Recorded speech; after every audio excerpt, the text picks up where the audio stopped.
Pam Bondi's petulant and perjury-filled performance today is just one part of a bigger pattern of all Trump administration officials that's been going on since they took office, and that is that they're behaving as though they're never going to face accountability. Now, I don't know if that's true or not. I think that they believe they're never going to actually give up power. I mean, we've watched January 6th. We've seen the lengths that Donald Trump will go to retain power.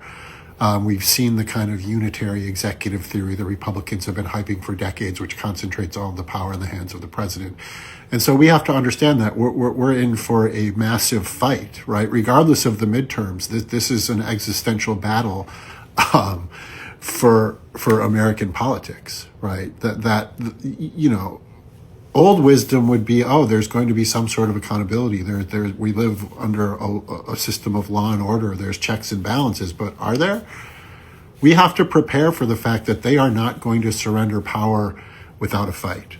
That's what all of this behavior says. And because these are all narcissists, psychopaths, and sociopaths, we have to understand that the more outlandish their behavior gets, right, the more lawless it gets, the more violent it gets, the steeper the penalties will be if they ever give up power, which means the attempts to hold power will be correlated to just how depraved all of this bullshit gets, right? When you force a narcissist into a corner, they don't back down, they don't say they're sorry, they lash out, they tear everything down.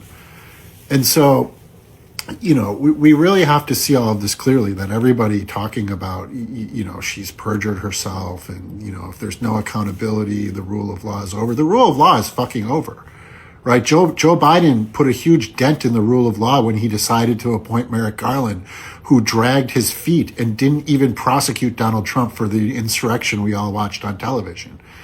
And so, you know, everybody from the citizens to the politicians have to understand, the Trumpist Republicans do not believe in the legitimacy of anybody else to rule. And they have all sorts of people in place, the Supreme Court. I mean, now that we know Epstein and Bannon picked Kavanaugh, it's pretty easy to figure out who paid off all his debts. And Democrats have kind of sat by and watched for the last couple decades as Republicans have slowly mounted this slow rolling coup that's culminated in the moment we have now, that we're not in the beginning of something, we're in the ending of something. And I personally don't have any faith in the Democrats to put up even a fight with what's coming.